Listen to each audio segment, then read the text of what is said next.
وقال الملأ من قوم فرعون أتذر موسى وقومه ليفسدوا في الأرض ويذرك وآلهتك قال سنقتل أبناءهم ونستحيي نساءهم وإنا فوقهم قاهرون۔ فرعون سے اس کی قوم کے سرداروں نے کہا، کیا تو موسیٰ اور اس کی قوم کو یوں ہی چھوڑ دے گا کہ ملک میں فساد پھیلائیں اور وہ تیری اور تیرے معبودوں کی بندگی چھوڑ بیٹھے؟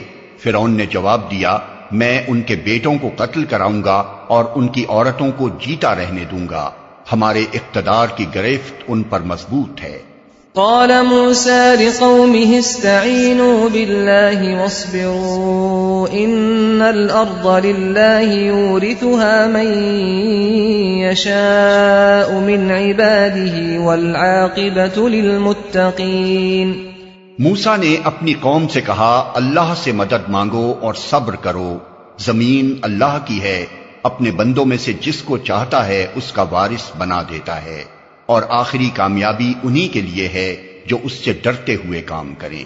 قالوا أوذينا من قبل أن تأتينا ومن بعد ما جئتنا قال عسى ربكم أن يهلك عدوكم ويستخلفكم في الأرض فينظر كيف تعملون۔ اس کی قوم کے لوگوں نے کہا، تیرے آنے سے پہلے بھی ہم ستائے جاتے تھے اور اب تیرے آنے پر بھی ستائے جا رہے ہیں۔ اس نے جواب دیا، قریب ہے وہ وقت کہ تمہارا رب تمہارے دشمن کو ہلاک کر دے اور تم کو زمین میں خلیفہ بنائے، پھر دیکھے کہ تم کیسے عمل کرتے ہو۔